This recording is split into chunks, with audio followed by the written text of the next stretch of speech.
알레르기 검사의 가장 좋은 진단 방법은 실제 그 환경을 유발시켜서 확인을 하는 게 가장 좋습니다. 네. 예를 들어 말씀하신 햇빛에 민감한 경우라면 햇빛에 실제 노출을 하고 반응이 나타나는 걸 보고 확인하는 게 가장 원시적이고 네네. 가장 또 확실한 진단 방법이 되겠습니다.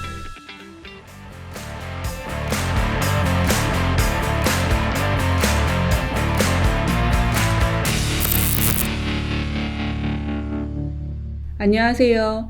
명지 닭설전을 진행하고 있는 명지병원 비뇨의학과 이소연입니다. 요즘에 세계적으로 코비드-19 때문에 굉장히 시끄러운데요. 이 질환이 호흡기 질환이다 보니까 호흡기 질환이나 알레르기, 천식 이런 것들이 있는 아이들의 부모님들은 굉장히 걱정이 많으실 것 같아요. 그래서 오늘은 저희 명지병원 소아청소년과 송준혁 교수님 모시고 소아 알레르기 질환에 대해서 알아보도록 하겠습니다.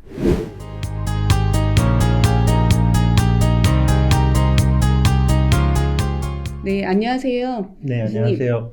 반갑습니다. 네. 그래서 오늘은 소아 알레르기 질환에 대해서 알아볼 건데요. 알레르기는 우리가 굉장히 친숙하게 실생활에서 흔히 이야기하는 주제이기 때문에 대부분 나는 이게 어떤 질환인지 알고 있다 이렇게 생각하시는 분들이 많으시겠지만 그래도 정확하게 어떤 질환인지에 대해서 좀 짚고 넘어가는 게 좋을 것 같아요. 어떠한 질환인가요?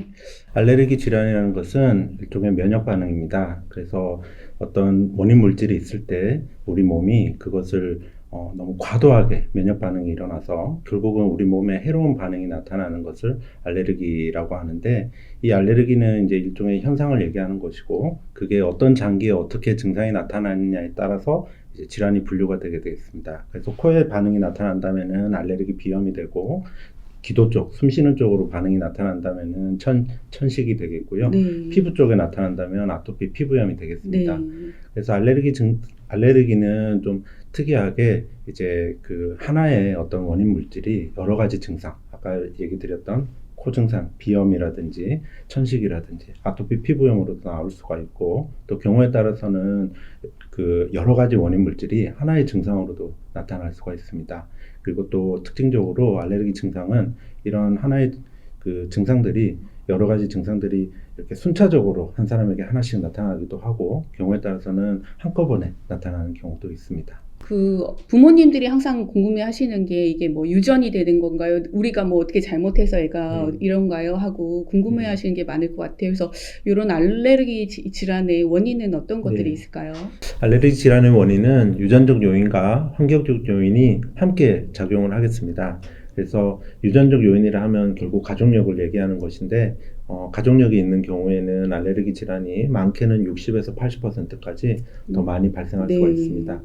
그리고 환경적 요인은 사실 우리 주변에 있는 모든 그런 물질들이 유발 요인이 될 수가 있어서 굉장히 많습니다. 모든 그런 생활 환경에 그런 물질들이라고 보시면 되는데, 대표적으로 이제 유발 물질은 진먼지 진드기, 그리고 꽃가루, 그리고 곰팡이, 그런 종류들이 있습니다. 그 외에도 날씨가 갑작스럽게 변한다든가 찬바람이 분다든가 이런 급격한 온도와 습도의 변화도 영향을 줄 수가 있고, 운동이라든지 이렇게 감기라든지 어떤 약품에 의해서도 발생을 할 수가 있고, 굉장히 많은 작용 요인들이 있을 수 있겠습니다.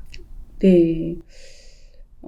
그러면은 우리 알레르기 질환에 대해서 그동안 이렇게 총괄적으로 보았다면은 각각의 질환에 대해서 조금 세부적으로 들어갔으면 좋겠습니다. 먼저 알레르기 비염에 대해서 알아봤으면 좋겠는데요. 알레르기 비염이란 어떤 것인가요? 알레르기 비염이라는 것은 코 점막에 그 여러 가지 원인 물질에 대한 결국 과민 반응이 일어나는 것을 말합니다. 그래서 전형적인 증상은 맑은 콧물과 코막힘, 재채기, 눈과 코의 가려움 등을 주 증상으로 하고 있고요. 지금과 같이 이렇게 환절기 때, 봄철, 가을철에 알레르기 비염이 많이 생기는 경우에는 계절성 알레르기 비염이라고 하고, 이런 경우에는 꽃가루에 민감한 경우가 많습니다. 그와는 달리 또 1년 내내 지속적으로 증상이 생기는 경우도 있는데, 이럴 때는 통연성 알레르기 비염이라고 하고, 이런 경우에는 진먼지 진드기에 민감하신 경우가 많습니다. 그래서 알레르기 비염이 있는 애들은 보면은 뭐 이렇게 계속 코를 만진다거나 예, 킁킁거린다거나 맞습니다. 예. 뭐 이런 보통 그런 양상을 많이 보이는데 요런 아이들이 이런 증상들이 애들이 커가는 데에서 어떻게 중요한 예. 부분으로 작용하는 게 있을까요? 네, 맞습니다. 알레르기 질환을 가지고 있을 때는 많은 또 문제를 동반할 수가 있습니다. 사실 증상으로는 그렇게 심해 보이지 않아서 가볍게 여기실 수도 있는데요. 알레르기 비염이 있는 경우에는 천식이 동반되는 경우도 많기 때문에 네. 천식에 대한 어떤 검사나 확인이 필요할 수도 있고요. 그리고 알레르기 비염이 있을 때는 부비동염이라든지 중이염이라든지 수면장애 같은 것을 동반하는 경우도 많이 있습니다.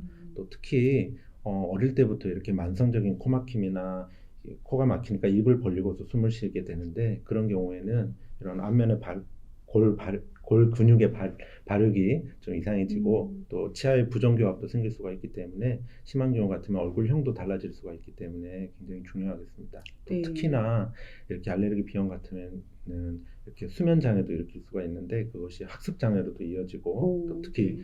요즘 어머님들 관심 많은 성장에도 영향을 줄 수 있기 때문에 잘 이렇게 관리를 하시는 게 중요하겠습니다. 네. 그렇다면은 알레르기 비염의 진단과 치료는 네. 어떻게 되는지도 궁금합니다. 예, 알레르기 비염 같은 경우에 뭐 말씀드리기 앞서서 사실 모든 알레르기 질환은 진단과 치료가 비슷합니다. 알레르기 검사의 가장 좋은 진단 방법은 실제 그 환경을 유발을 시켜서 확인을 하는 게 가장 좋습니다. 네. 말씀하신 뭐 예를 들어 말씀하신 햇빛에 민감한 경우라면 네네. 햇빛에 실제 노출을 하고 반응이 나타나는 걸 보고 확인하는 게 가장 원시적이지만 네네. 가장 또 확실한 진단 방법이 되겠습니다. 그래서 그런 식으로 대부분 이제 진행을 하게 되고요.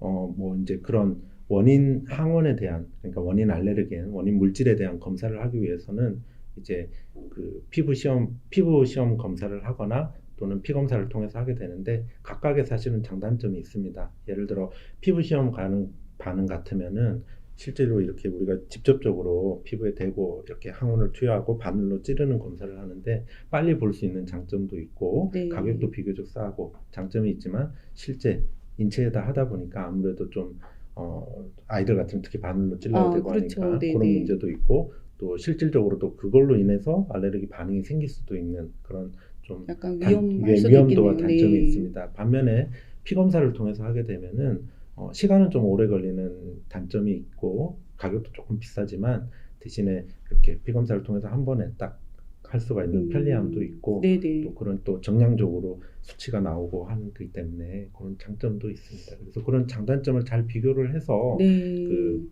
담당 선생님하고 상의를 해가지고 어떤 검사를 할지 좀 결정을 하셔야 될 것 네네. 같습니다. 비염의 치료는 어떤 것들이 네. 있을까요? 네. 사실 뭐 앞서 말씀드렸듯이 이제 알레르기 질환이 다 비슷비슷한데요. 일단은 가장 중요한 것은 원인 물질이 되는 것을 피하는 게 가장 좋습니다. 회피를 하는 건데요.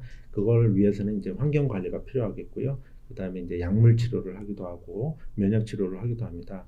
환경 관리 같은 경우에는 이제 우리나라 같으면 진먼지 진드기가 많이 문제가 되기 때문에 진먼지 진드기가 없는 깨끗한 환경을 만드는 게 중요한데 사실 방법은 굉장히 많습니다. 네. 몇 가지를 좀 말씀을 드린다면은 55도씨 이상의 좀 따뜻한 물로 침구류를 세탁을 하고 햇볕에 잘 말린다든지 아니면은 실내 온도를 18에서 21도 정도 그리고 습도는 40에서 50% 정도로 적정 온도와 적정 습도를 유지해서 그런 깨끗한 환경을 유지하는 게 도움이 될 수가 있습니다. 약물요법 같은 경우에는 뭐 대표적으로 항히스타민제나 그다음에 항류코트린제, 비충혈 제거제 또는 이제 코 안에다 직접 이렇게 스테로이드를 분모하는 그런 치료법들이 있습니다. 그래서 대개는 이제 약물 치료로 어느 정도 대부분 효과는 보고요. 아주 이제 좀 심한 경우 같으면 면역 치료를 하기도 합니다. 네. 면역 치료라고 하는 것은 이제 그 환자에게 어떤 알레르기를 비염을 일으키는 그런 원인 알레르겐을 소량씩 이렇게 반복적으로 투여를 함으로써 그 환자가 거기에 대한 감수성을 낮추어 주어서 이제 증상을 호전시키는 방법이 되겠습니다. 네.